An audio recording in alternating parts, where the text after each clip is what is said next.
3 élèves arrêtés en possession d'une forte quantité de cannabis à Boisseau, en Côte d'Ivoire, relance la question de la présence de la drogue dans nos écoles, dans nos établissements. Et oui, on pensait jusque-là que le trafic de drogue était réservé à une certaine catégorie d'individus.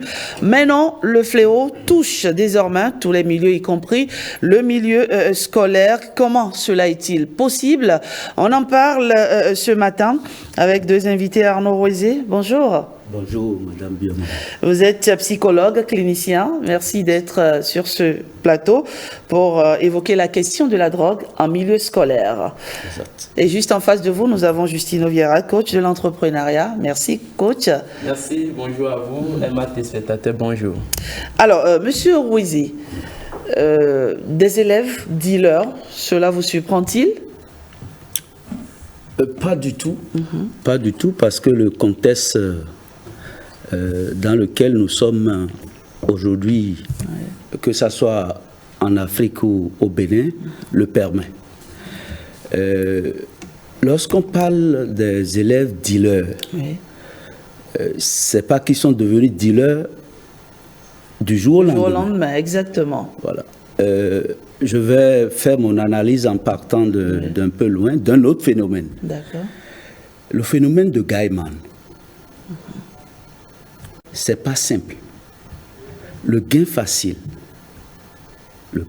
parce que le dealer, c'est quelqu'un qui, surtout les élèves, c'est quelqu'un qui leur confie certainement le produit pour distribuer. C'est la distribution. Ils sont dans une sorte de réseau. De réseau, voilà. Donc, c'est le phénomène de gain facile qui a conduit, par exemple, certains jeunes à devenir gaiman, c'est-à-dire des arnaqueurs. Alors, de la même façon, devenir dealer, lorsque vous êtes enclin au gain facile, vous devenez facilement dealer. Parce qu'il y a ceux qui veulent aussi gagner de l'argent gros, qui choisissent ces élèves, ces jeunes adolescents, leur expliquent qu'en faisant ce trafic, ils vont gagner facilement leur vie. Donc ça ne doit pas étonner quand on en arrive là avec les élèves. Alors, Justine Vieira, ils ont 20 ans, 19 ans. Ça vous surprend, vous non? Oui. Mes sentiments sont mitigés. D'abord, c'est inquiétant, mais pas pour autant surprenant. D'accord. Besoin est de rappeler un peu le contexte de ce mercredi 28 février à Boisseau, où des élèves, 3 notamment, ont été interceptés par les agents de la douane. Mais ils étaient à bord d'un véhicule, d'un car. Et quand vous voyez ces 3 jeunes, l'un en classe de terminale, les 2 autres en classe de 3e. 3e. Davantage surprenant. C'est peut-être ça qui est surprenant. C'est ahurissant. C'est ahurissant, 3e. Mais ne critiquons pas, ne restons pas focus sur la scène, mais intéressons-nous plutôt à l'origine.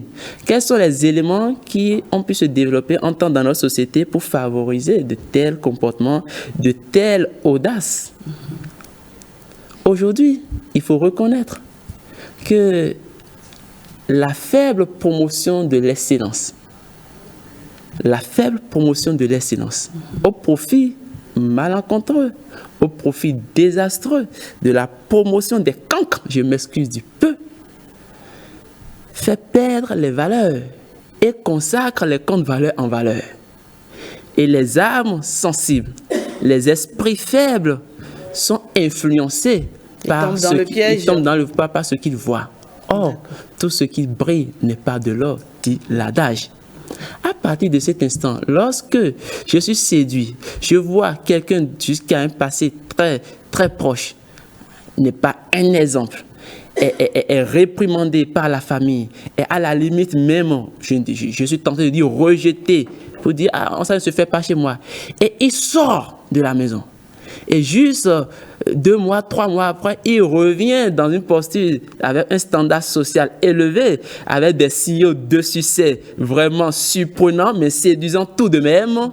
Vous comprenez que celui qui était au départ conscient, qui s'attelait aux études, qui avait et incarnait un peu le modèle dans la famille, dira, mais attention, donc je n'ai pas besoin de faire tout ce qu'on veut, je n'ai pas besoin de me fatiguer pour autant dans les études, je n'en ai pas besoin, parce que mon grand frère, ma grande sœur, qui était indexé, qui était objet de toutes les réunions familiales, devient désormais la grande dame de la famille, devient désormais le grand monsieur.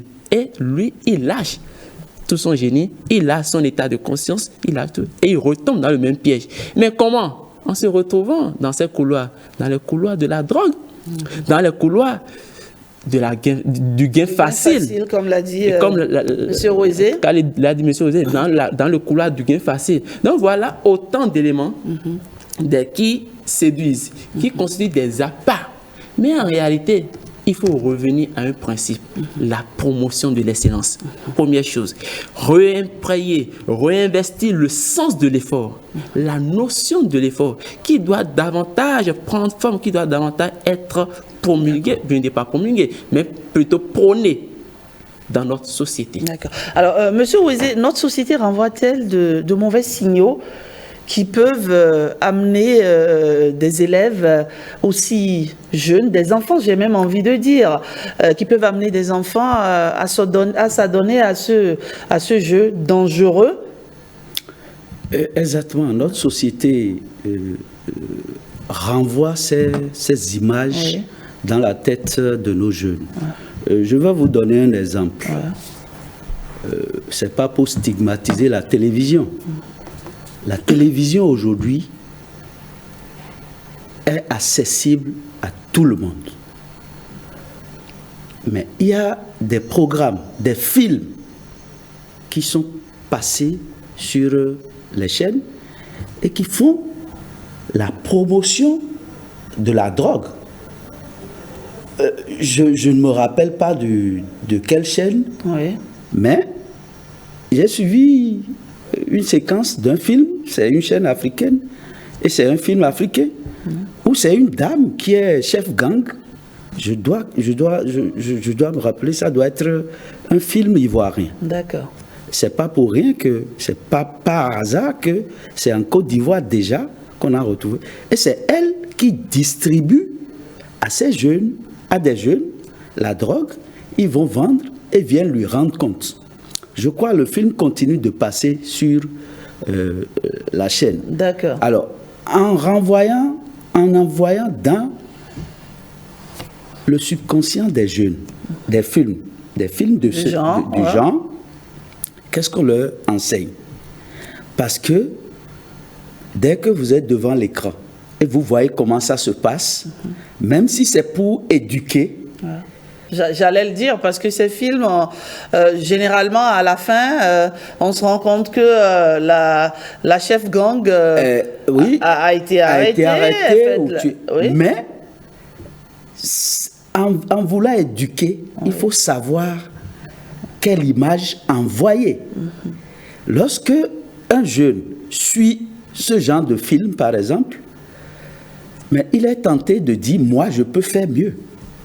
Je peux contourner, c'est-à-dire, au lieu de tirer la leçon. La leçon, d'accord. Lui, il cherche à contourner la leçon pour faire mieux que... Donc, notre société... Il peut se dire, mais lui, il est bête. Il s'est fait arrêter facilement. Moi, j'aurais été à sa place que... Très bien, que je ferais comme ceci. D'accord. Donc, il faut savoir quel programme envoyer à l'enfant. Même si on met parfois... interdit non. Au moins de 10 ans, donc, 12 ans. Peut-être que nous allons venir là. Ça renvoie à la responsabilité des parents par rapport au programme que suivent les enfants. Parce que l'image qui est projetée dans la tête de l'enfant reste une image qui tourne et qui le travaille. Le simple fait de voir des gens fumer, d'accord? Fumer dans les films, ou boire de l'alcool dans les films, vous ne savez pas quel impact cela a sur l'enfant, sur notre société tout entière. Quand on sait surtout que les enfants ont tendance à imiter. Non, c'est pas tendance. Ils veulent essayer. C'est pas tendance. Ils imitent, ils imitent tout. L'enfant agit par l'exemple. C'est ce qu'il voit, qu'il reproduit. Qu'il reproduit. Prenez votre enfant de 2 ans, de 1 an et demi, et faites des gestes auprès de lui. Vous allez voir, il reproduit les mêmes gestes. C'est ça. Donc, notre société est le problème aujourd'hui. Mais, quelles sont les solutions pour que la solution passera par l'éducation?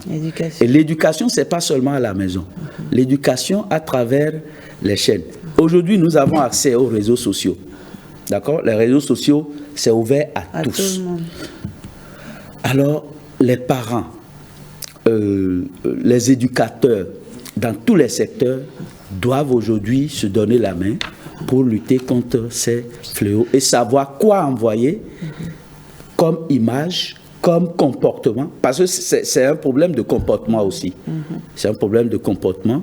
Lorsque l'enfant, un jeune de 17 ans, commence par s'adonner à la drogue, à vendre, à distribuer, c'est que quelque part, il a peut-être commencé déjà par en goûter. C'est ça. Vous voyez? Donc, la société aujourd'hui est mise en cause. Alors moi, la question qui me vient tout de suite à l'esprit, elle est celle-ci. Comment ça a pu échapper aux parents? Parce qu'on parle quand même d'une quantité considérable de cannabis. 29 kg de cannabis, c'est énorme. Comment ça a pu échapper aux parents? Des enfants qui sont censés être à l'école et qui se retrouvent ailleurs à dealer. Moi, je trouve que les responsabilités sont... on doit situer les responsabilités parce que même l'école, quand les enfants ne sont pas à l'école, qu'est-ce que l'école fait? Justine Oviera. Madame Rachidat, la question que vous posez, sa réponse est profonde. Et on ira chercher loin la réponse. Parce que aujourd'hui, il est vrai, parfois nous tirons à boulet rouge sur les parents qui dans une certaine mesure lâchent un peu dans leurs responsabilités, lâchent un peu de leur autorité. Oui. Mais il faut reconnaître que les parents eux-mêmes parfois se perdent. Ils sont dépassés Ils par... sont dépassés. Mais ce dépassement parfois est dû à une rupture du système éducatif. Quand je parle de système éducatif, je ne vois pas de l'école. Je parle de comment est-ce que nos parents ont été éduqués. Et lorsque les parents constatent, réalisent eux-mêmes qu'ils ne peuvent plus éduquer les enfants d'aujourd'hui, comme eux, ils ont été éduqués hier, ils sont là au milieu. Bon, un peu de l'ancien temps, un peu de ce qui se passe aujourd'hui, un mélange, mais qui parfois ne donne pas souvent le résultat, n'offre pas l'éducation recherchée, l'image sociale recherchée pour l'enfant. C'est vrai, il y a la catégorie des parents qui ont totalement démissionné, sous des prétextes, que dis-je, je suis occupé au boulot, je n'ai pas le temps, je sors le matin, je rentre tardivement le soir, après il faut chercher l'argent d'abord, l'enfant doit à l'école. D'accord, mais a priori, tout ça pour moi, ce sont des prétextes, tout est gérable. Et une petite parenthèse, avant-hier, je recevais un parent qui se plaignait de son fils, qui est en classe de C1, C2. Et je lui disais ceci, il n'étudie pas, il faut que je rentre d'abord. J'ai dit, mais écoutez, l'enfant se laisse éduquer par ce qu'il voit. Vous-même, quand vous rentrez, qu'est-ce que vous faites? Vous prenez des livres parfois. Est-ce que l'enfant vous voit lire? On dit, va prendre ton cahier, va étudier. Mais est-ce que moi-même qui suis le père, moi-même qui suis la mère, est-ce que mon enfant, dans une année, me voit lire au moins un seul ouvrage? Même si c'est un journal, tenu en main au salon et attendant de le lire. Parfois, il faut montrer que nous-mêmes, nous sommes des exemples. Ce que je t'ai dit de faire, moi-même, je le fais. Prenez des foyers, des ménages de lecture. Vous voyez, on n'a pas besoin de rester tout le temps derrière l'enfant. Donc, pour revenir à ce que je disais, parenthèse fermée, les parents, parfois, sont dépassés. Il y a cette rupture entre, peut-être de pédagogie, de transmission de l'éducation, en ce à quoi eux ont été habitués, ce qu'ils ont eu, et ce qu'ils reçoivent aujourd'hui, mais ce que la réalité offre aujourd'hui. D'accord. Alors, je suis un peu choquée par ce que Justino dit. Quand il dit, par exemple, parfois les parents sont dépassés. Je me dis, en tant que parent, comment on peut être dépassé par une situation du genre? Je ne sais pas. Monsieur Ouézi, expliquez-nous un peu. Non, un parent, Oui. c'est un responsable. Un parent ne doit jamais Être dépassé. Un parent, c'est vrai qu'aujourd'hui, les gens deviennent très vite parents. Ouais. Et cela nécessite que les parents aussi soient recyclés, ces jeunes parents soient recyclés. Mais un parent, c'est un responsable. Donc, il ne doit pas être dépassé. D'accord. Alors, votre question, c'est qu'est-ce qui explique ce phénomène qui échappe aux parents, qui échappe même à l'école, à l'éducation formelle. Et M. Justino a semblé brosser ça un peu. Le rythme infernal que les parents, qui a imprimé aux parents aujourd'hui la recherche de l'argent pour nourrir, pour entretenir la famille. Où vous sortez de chez vous à 6h30 et vous rentrez à 23h, 0h. Ça, c'est chez nous. Ailleurs, c'est pire. Ailleurs, c'est pire. Vous sortez très tôt et vous voyez même des gens manger, prendre leur dîner dans le véhicule en rentrant pour pouvoir se toucher. Ce rythme ne permet pas aux parents d'échanger véritablement avec les enfants. Le week-end, qui doit être... on travaille aussi le week-end, hein? Bon, certains travaillent le week-end, mais le travail... Je reviens dans le contexte béninois. J'ai l'habitude de dire à ceux que je reçois en consultation, le week-end, lorsque vous passez votre week-end à aller dans des cérémonies, je dois aller à telle cérémonie d'inhumation, à telle... Et vous laissez encore les enfants le week-end, vous avez quel temps pour échanger avec eux, pour voir ce qu'ils font réellement. Je vous donne un exemple. Le lundi, pas plus tard que le lundi, mon enfant de 8 ans est sorti au portail et cherchait querelle à quelqu'un qui est plus âgé que lui. Un voisin qui l'a vu, me connaissant, lui intime l'ordre de rentrer vite. Il prend même une chicotte, mais le petit garçon, il reste debout et fait face au monsieur, il ne bouge pas. Le monsieur me connaissant, quand je suis rentré le soir, il m'informe. J'ai dit, ok, j'étais avec un invité, je dis, bon, je vais régler ça tout à l'heure. Je l'ai calmé, il est allé. Je suis rentré, j'ai demandé au petit ce qui s'est passé. Et déjà, quand il bégayait, j'ai compris. Je lui ai donné la punition qu'il faut. Quand j'ai fini, je lui ai dit d'aller présenter les excuses au monsieur. Vous voyez, cette forme d'éducation, c'est ce que nous, on a reçu, d'accord, de nos parents. Si toi, parent aujourd'hui... moi, je connais des parents qui auraient pu dire, s'il a fait ça, c'est parce que le monsieur a dû se comporter d'une certaine manière. Il y a des parents qui ne prennent pas le temps. Qui ne prennent pas le temps de voir quel est le comportement. Parce que c'est une question de comportement. Quand l'enfant, vous inculquez à votre enfant des comportements qui sont des comportements déviants dans la société, ça finira par vous impacter vous-même.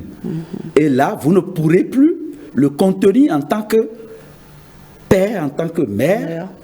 Et l'enfant est irrespectueux. Alors, il aura cette déviance. Si on comprend bien, M. Ouézi, vous nous dites qu'il a dû leur échapper quelque chose aux parents. Bien sûr. C'est sûr. Alors, qu'est-ce qu'il faut faire? Moi, je suis bien curieuse.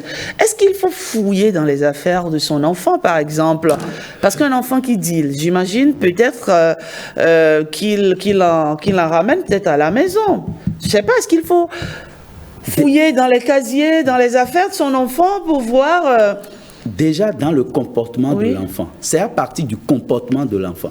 Vous voyez, les crises adolescentaires, d'accord, sont des indicateurs pour les parents. Lorsque votre enfant de 13 ans, 14 ans, vous n'avez pas les yeux sur lui, même si il ramène des choses à la maison, vous ne le saurez pas. Donc vous serez amené à fouiller. Quel temps vous avez à aller fouiller? On peut aller fouiller. Encore que là, ça peut exacerber l'enfant et le comportement. Il voit son intimité, parce que l'enfant aussi a besoin d'intimité. Donc, d'abord, c'est dans le comportement que vous étudiez tout ça là. D'accord. Et comment vous approchez votre enfant. Punir et reprendre. Parce que la punition, ce n'est pas frapper l'enfant forcément, non. Il y a plusieurs sortes de punitions. Lorsque vous voyez déjà chez votre enfant, 13-14 ans, je viens de vous parler d'un enfant de 8 ans, Oui. c'est déjà par là-bas qu'il faut commencer.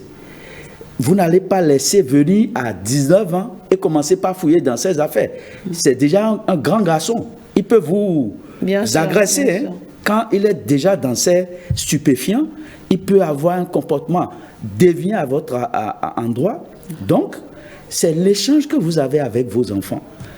Est-ce que les parents aujourd'hui s'asseyent au salon pour regarder les émissions télé avec leurs enfants et débattre avec leurs enfants? C'est de ça qu'il s'agit. Et M. Justino parlait de lecture. Aujourd'hui, tous les parents ne sont pas lettrés. Donc, tout le monde n'est pas appelé à prendre un journal et lire au salon pour donner l'exemple à l'enfant. Mais la télé est dans tous les ménages aujourd'hui. Et si vous, parents, vous n'êtes pas amenés à réunir autour de vous vos enfants, quel que soit leur âge, pour suivre des émissions et discuter au milieu de ces émissions avec eux, vous n'aurez pas la main. Parce que dès que vous sortez, même si vous mettez les codes parents aujourd'hui pour contrôler, les enfants décodent rapidement. Ils ont toutes les stratégies Ils pour décodent. le faire. Donc, ce qu'il faut faire pour recentrer un peu le débat sur comment faire pour éviter ces choses, c'est toujours suivre les émissions télé avec les enfants. Même les films, il faut les choisir et les suivre avec les enfants. Il y a toujours des enseignements. Continue. Et dans les débats que vous faites, les mamans, demain c'est le 8 mars, les mamans sont les premières éducatrices. Quand maman est au salon, suit télénovelas, d'accord, avec les enfants, et on ne dit rien, on suit ça seulement, et on n'enseigne pas à l'enfant, à la fille, au garçon, que ce qui se fait là, voici, C'est ça. comment il faut prendre ça, comment il faut comprendre, et ensuite chacun se lève, il va faire ses commentaires dehors. On fausse la base de l'éducation de l'enfant. Donc nous pouvons suivre ces émissions avec les enfants. Et en débattre avec voilà. eux. Et moi, je prends des leçons de chez mes enfants. Lorsque je leur allume, par exemple, les dessins animés, je suis ça avec un œil. Et je fais des commentaires. Je fais une parenthèse. La question de l'homosexualité, par exemple. Les enfants en savent tellement de choses que nous-mêmes, nous ne maîtrisons pas. Moi, je l'ai su avec mes enfants. Je l'ai su avec eux. Et nous en débattons. Donc, il faut que les parents, le dialogue... Il faut oser discuter, échanger avec ses enfants. Avec ses enfants. Sinon, il va amener la drogue à la maison. Ce serait là. J'ai vu il n'y a même pas que la drogue. Hein. Vous savez, et ce que vous dites est tellement important. Regardez de près vos enfants. Il y en a qui s'échangent les chaussures. Vous remarquerez qu'il y a des enfants qui ramènent à la maison des chaussures qui ne leur appartiennent pas. Exactement. Alors, si vous ne faites pas attention, ça passe inaperçu. Et c'est comme cela que ça commence. Exactement. Il y a des enfants qui ramènent des téléphones à la maison. Exactement. Il y a des enfants qui ramènent des pulls, des chemises qui ne leur appartiennent pas à la maison. Très bien. Bien sûr. Et ça, c'est un des cas vrais. C'est un des cas vrais. Vous voyez, je vais repréciser un cas. Les parents sont dépassés. Vous savez, lorsque nous sommes jusqu'au scolaire, et lorsqu'il y a des cas qui se posent, on invite les parents, on appelle les parents, parfois où est la mère qui pleure, parce qu'elle est à 1000 lieues d'imaginer que son enfant, qui est tout le temps sage, elle est loin de comprendre, de soupçonner qu'un jour son enfant serait capable de poser un tel acte. Elle est prête à mettre ses doigts au feu, rien que pour défendre son enfant. Mais à l'évidence, on réalise que son enfant est vraiment fautif. Cette mère est dépassée. Mais ça dit qu'elle ne suivait pas. En fait, non, elle n'a pas suivi son enfant. En fait, ce que vous dites est vrai, monsieur Rosé. C'est vrai qu'il y a des parents, quand vous les écoutez, ils sont... Bon, je n'ai pas... Le mot dépassé me gêne un peu, c'est vrai, parce que quand l'enfant que vous-même avez mis au monde vous dépasse, c'est qu'il y a un souci. C'est qu'à à un moment donné, vous avez raté quelque chose qui a fait que... Oui, vous avez dû rater quelque chose qui a fait que l'enfant... voilà. Il y a des maisons dans lesquelles les enfants sont patrons. Jamais. Voilà. La maman ou le papa. Si le parent est dépassé, excusez-moi, si le parent est dépassé, alors qui va éduquer l'enfant? La société? L'école? Non, l'éducation commence à la maison. D'accord? L'école n'est qu'un relais. D'accord? Les universités, à l'université, nous sommes déjà grands. Mais les collèges, aujourd'hui, dans d'autres pays, il y a dans les écoles, dans les collèges, et des centres d'écoute, d'accord, des psychologues de l'éducation qui sont là, et quand le comportement dévient, on constate, l'administration constate, ou bien même un autre camarade constate que il signale, et le psychologue de l'éducation prend l'enfant, l'écoute, parce que c'est l'écoute attentive du parent à la maison d'abord qui manque à l'enfant. Et dehors, lorsqu'il y a quelqu'un qui peut l'écouter attentivement, l'enfant se vide. Et puis j'ai remarqué quelque chose. Si vous voulez connaître le vrai comportement de votre enfant, il faut le voir avec ses amis, avec ses camarades. C'est ça, bien sûr. C'est ce que j'ai remarqué. Parce que les enfants, ils sont tellement malins que devant les parents, ils sont corrects, ils montrent des visages angéliques. Mais si vous voulez savoir quel est le vrai comportement de vos enfants, il faut les voir. Il y a des enfants, mais ce qu'ils se disent entre potes, mais franchement, pourquoi l'enfant se comporte comme ça? Vous avez dit quelque chose qui est vrai. Il y a toujours quelque chose que les parents n'ont pas pu contrôler. Ça, c'est indiscutable. Mais au départ, disons ce qui est, pour dire ensuite ce qui doit être. Le parent est d'abord dépassé quand on dit ton enfant fait telle chose, et au regard de ce qu'il lui dit, de l'éducation, il dit mais mon enfant ne peut jamais faire ça. Mais la réalité, c'est que effectivement, quelque chose a échappé aux parents. Il a oublié dans sa démarche de transmission d'éducation, lui-même a été distrait quelque part. Mais au départ, il est dépassé. Mais cependant, l'observation, et c'est là où on en vient. Vous donnez un pli, vous parlez à votre enfant, mais il y a l'observation, l'accompagnement. Est-ce que vous passez du temps avec votre enfant? Et ça, c'est la thérapie. Qu'est-ce qu'il faut faire pour éviter de telles poursuites, pour éviter de pareilles déviances? Il faudrait que le parent soit là, observe, et au-delà de ce qu'il dit, quand je ne suis pas là, il fait quoi? Lorsque je ne suis pas là.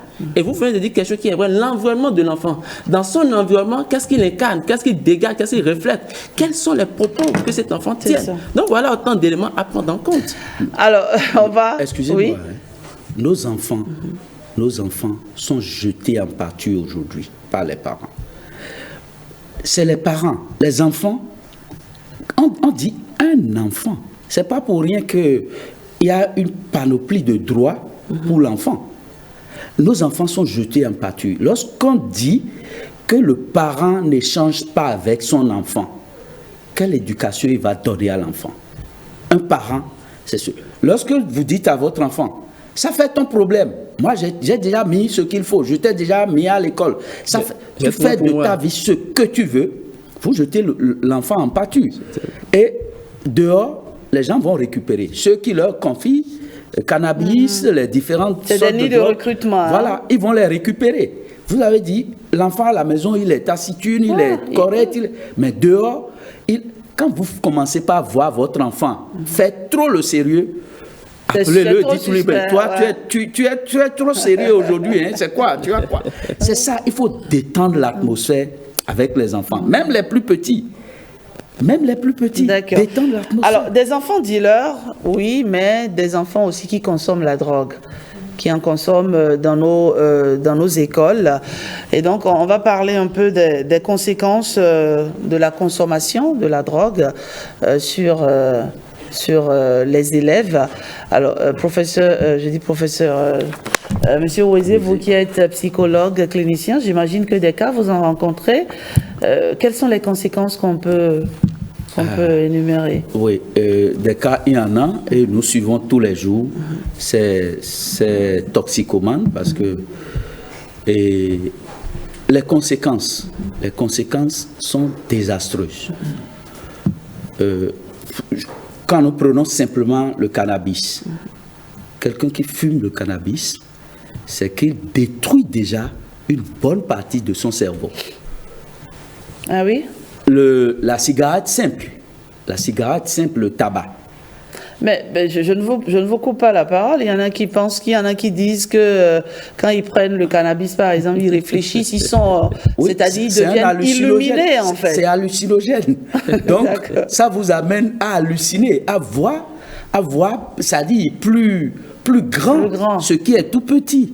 D'accord. Donc, tout ce qui est drogue et qui rentre dans l'organisme commence d'abord par détruire votre système nerveux. D'accord. Et c'est des conséquences inimaginables. Sans parler des organes vitaux de l'organisme. Donc, déjà qu'un enfant touche au simple tabac, à la petite cigarette, il a commencé par se détruire. Il va voir l'instant où il a pris, il va voir que, lui, il voit plus clair que tout le monde, mais petit à petit, il est en train de se détruire. Parce que ça laisse dans votre organisme des substances destructrices de l'homme. D'accord. Et la nicotine, pour prendre le tabac, la nicotine, ça ne fait pas de bien à l'homme. Lorsqu'un élève prend le tabac ou le cannabis, fume, eh bien, son avenir est hypothéqué. Il pourra, parce que petit à petit, il prend et il hallucine. Il voit, il prend, parfois certains disent, quand j'ai pris, en 5 minutes, j'ai descendu le cours du professeur. J'ai tout mis dedans. Il se trompe. Donc, à force de le faire, il commence par faire... Dépendant. Il devient dépendant, il fait de l'addiction. Et quand il ne prend pas, il n'est plus lui-même. Et ça le détruit. C'est ces substances-là qui leur font croire qu'ils sont au-dessus de tout. Et pour passer à l'acte, pour passer à des actes qui les dépassent, comme on dit, c'est vite arrivé. D'accord. C'est vite arrivé. Donc, un élève, moi j'ai eu des camarades qui fumaient, des camarades de classe qui fumaient, parce que on revient à l'exemple, parce qu'un professeur fumait. C'est ça. Simplement. Oui, parce qu'un professeur Ils ont voulu faire comme le prof. Comme le professeur. Et parfois le professeur commande la cigarette à l'élève. Vous voyez, ça rejoint l'éducation, ça rejoint l'exemple, le modèle que le père, le professeur, le maître, la maman doit... On ne devrait pas recruter un enseignant qui fume, ou même s'il fume, il devrait le faire loin des enfants. Voilà, caché. Caché. Donc, quand le professeur fume, il donne l'exemple à l'enfant que c'est une bonne chose. Quand l'enfant voit dans un film que un enseignant ou un parent fume et ça ne lui a rien fait, parce que ça ne lui fait rien. Lui-même, il va fumer, mais ça le détruit. D'accord. Ça le détruit. Merci, Monsieur Ouezé. Selon vous, comment lutter contre la consommation de la drogue en milieu scolaire? C'est la question posée aux téléspectateurs qui y ont répondu. Maurice Tanton est là avec nous ce matin. Des avis, il y en a eu. Des opinions, il y en a eu. Maurice, bonjour. Bonjour Rachidat, bonjour à tous et bonjour à toutes. Des avis, des opinions, effectivement, il y en a eu ce matin sur la question du jour. Il faut dire que c'est un fléau, un phénomène de société qui ne laisse personne indifférent. Les amis internautes ont donné des approches de solutions pour lutter effectivement contre ce fléau-là. Ils ont notamment pointé du doigt la responsabilité des parents, des enseignants puisqu'on est en milieu scolaire, mais également des autorités étatiques en ce qui concerne même la circulation de ces produits, de ces drogues-là. On va prendre quelques avis, 5 au total, qui résument l'ensemble des commentaires de nos amis sur la page Facebook de 5 sur 7 matin. Et je commence avec Gaston Kokouvi qui nous écrit que pour lutter contre la consommation de drogue en milieu scolaire, il est essentiel de sensibiliser les élèves aux dangers de la drogue, d'offrir un soutien psychologique, de renforcer la sécurité dans les établissements scolaires et de mettre en place des programmes de prévention et de réadaptation. Il est également important, ajoute-t-il, d'impliquer les parents, les enseignants et les autorités pour créer un environnement favorable à la prévention, conclut donc Gaston Kokou sur la page Facebook de 5 sur 7 matin. Toujours sur notre page Facebook, Jean Kokou Zounon nous dit qu'il faut une solidarité et une sensibilisation à tous les niveaux, incluant donc les organisations non gouvernementales exerçant dans le domaine, sans oublier les associations des parents d'élèves et autres. Sinon, rappelle-t-il, la drogue est une gangrène qui détruit très vite. Autre commentaire, Roland Bocor écrit que les parents sont les véritables solutions à ce problème. Personne, malheureusement, aujourd'hui, n'est vraiment disponible pour aller investiguer sur son enfant à l'école et découvrir qui sont ses amis, constate Roland Bocor, qui dit que le dialogue et la confiance doivent être nos compagnons en famille pour que nos enfants se confient davantage. Nous ne pouvons pas laisser l'école et les enseignants seuls y faire face malgré leur dévotion. Encore deux commentaires. Sorbou Soulé écrit: la consommation de la drogue est un mal qui prend de l'ampleur dans notre pays à travers sa fréquence, mais aussi sa disponibilité. Pour l'éradiquer, notamment en milieu scolaire, le gouvernement doit empêcher, quel que soit le prix à payer, l'entrée massive de ces produits dans le pays. Il faut aussi promouvoir les organisations chargées de sensibiliser les jeunes sur la consommation du produit et les risques auxquels ils s'exposent en s'adonnant à cette pratique. On va terminer avec le commentaire de Prévert Jossou. Il dit que pour lutter efficacement contre la consommation de drogue en milieu scolaire, plusieurs mesures peuvent être prises.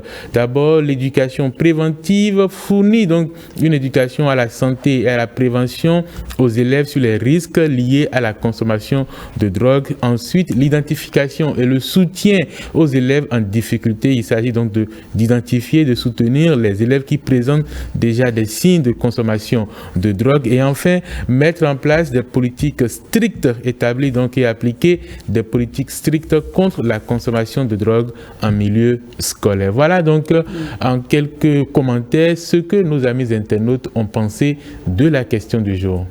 Merci Maurice Tantan. On remarque qu'à chaque fois, on pointe du doigt la responsabilité des parents. Finalement, on se dit, être parent, c'est pas si facile que ça, hein, Maurice Tantan. Je pense que c'est une très grande responsabilité. Ouais. On l'a dit plusieurs fois ici sur ce plateau, et je pense que les parents que nous sommes devront prendre la mesure de cette responsabilité, parce que lorsqu'on met un enfant au monde, c'est de notre responsabilité donc de conduire, de lever cet enfant-là jusqu'à un certain âge, à l'âge adulte tout au moins, et cela implique un certain nombre de choses. Je pense que les personnes sur ce plateau ont rappelé les contraintes, les contingences qui aujourd'hui dans un monde néocapitaliste contraignent les uns et les autres à parfois délaisser certaines obligations parentales. Mais lorsqu'on regarde, on fait la différence des coûts en termes de conséquences qu'on a lorsqu'on n'assume pas ses responsabilités en tant que parent, ça doit nous rappeler à l'ordre pour nous dire que c'est très important de mettre un point d'honneur à suivre les enfants. C'est très compliqué aujourd'hui parce que il y a des éléments qui n'existaient pas il y a 20 ans, il y a 30 ans, qui arrivent, qui sont là aujourd'hui, qui font que l'éducation des enfants est encore plus difficile. Je veux parler des réseaux sociaux, on a Internet qui est accessible, donc il y a des choses que les enfants découvrent sur les réseaux sociaux, sur Internet facilement, et si vous-même parents, vous n'êtes pas à jour pour reprendre le même vocabulaire que celui du monde de l'informatique et de l'Internet, si vous n'êtes pas à jour, vous êtes rapidement dépassé. Et à ce moment-là, bienvenue les conséquences, et c'est ce que nous ne souhaitons pas. Donc, comme vous l'avez dit, c'est pas facile, mais c'est une grande responsabilité. On ne peut pas y échapper, on ne peut pas délaisser ça à d'autres personnes, si ce n'est nous-mêmes qui devons prendre nos responsabilités en main. Voilà, c'est si bien dit, Monsieur Rosé. Les parents ne devraient pas être dépassés par ces situations. On a évoqué les conséquences que la consommation de la drogue peut avoir. C'est ça, non? Les conséquences de la consommation de la drogue. Alors maintenant, comment on fait pour lutter? Vous avez suivi les avis des internautes. Oui. Comment on lutte efficacement contre ce fléau? D'abord, lutter contre l'entrée des drogues, ça est la circulation des drogues, cela relève de l'autorité, d'accord, qui assume la sécurité des Béninois, ou en tout cas et vous savez, dans le monde entier, c'est les États-Unis qui constituent le bastion où cette lutte est menée, parce que la drogue est introduite régulièrement aux États-Unis. Donc ils mènent la lutte partout, même au-delà de leur pays, pour contrôler la circulation des drogues. Mais depuis, les drogues continuent de circuler. Je disais à l'entame que dans certains pays, les gens ont même autorisé la vente de cannabis, mais c'est contrôlé. Alors, pour lutter, c'est les autorités. Il n'y a pas autre chose là. Donc, la police doit contrôler ça, à travers... Je donne un exemple. Dans nos quartiers, il y a de petits kiosques qu'on appelle les dageteries. Les dageteries. Où vous voyez souvent les les dagers, là. C'est ça. Bon, non, c'est pas pour stigmatiser, mais c'est de petits kiosques où très souvent, cette kiosque ouvre souvent tard les soirs, et vous voyez des gens, c'est pas illuminé, c'est légèrement illuminé, et vous voyez des gens rentrer et sortir sans qu'on ne sache ce qu'ils vont faire dans ces kiosques-là. Mais la police passe et voit ça. Il faut démanteler. Mais parfois, c'est des lieux de consommation du solabi. Mais il n'y a pas que ça. Non. Je vous fais une confidence. Je suis dans l'agro-business, donc je recrute des ouvriers agricoles. Et le travail qui doit être fait en 5 jours par un ouvrier, quand tu lui confies, il te le fait en 48 heures. Ça m'a interpellé. Et j'ai dit, mais quelle est cette force que vous avez à faire le travail? C'est difficile, c'est pénible. Mais ils m'ont dit, à Tinkin, à Tinkin. Je dis, quel Tinkin? Nous consommons quelque chose. Et quel Tinkin? Et je suis allé trouver dans leurs habits des drogues dures. Des drogues dures. Et quand ils consomment, ils se mettent à dessoucher, à labourer comme un bœuf. Et je les ai sensibilisés sur les conséquences. Ça va les détruire, ça va les rendre impuissants. Ça va leur créer l'hémiplégie. J'ai cité plein de trucs un peu pour leur montrer le danger de la consommation. Donc c'est la police qui doit commencer par démanteler ces réseaux-là. D'accord. Et puis nous-mêmes, parents, pour lutter contre la consommation des drogues, nous-mêmes parents, par rapport à nos enfants, nous devons continuer à sensibiliser les enfants pour que, quand personne ne consomme, le vendeur ne trouvera pas où vendre. Bien sûr. Et ça va diminuer. Dans la semaine, j'ai appris que aujourd'hui en Afrique, c'est le Madagascar qui a commencé par être la plaque tournante, par exemple, des drogues dures. Et vous voyez, quand la lutte, puis au Bénin, depuis un certain temps, il y a une lutte qui se fait. On ne va pas faire chose là. Il y a une lutte qui se fait contre la consommation de ces produits.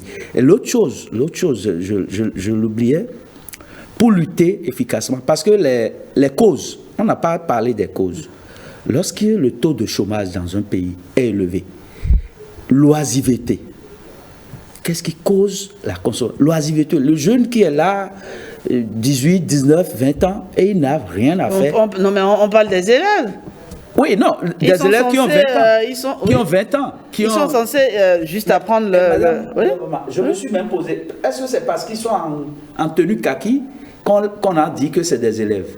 Ou on a enquêté, on a vu que réellement Non, c'est des élèves. C'est des élèves réellement. Oui. Parce que les dealers, vous savez, ils utilisent toutes les stratégies. S'habiller en élève et transporter un bagage pour passer inaperçu. Bon, c'est des élèves, ils sont en kaki. Est-ce qu'on va soupçonner? Donc, il y a toutes. Donc, la lutte doit être une lutte vraiment collégiale. D'accord. La drogue en milieu scolaire, c'est un sujet préoccupant.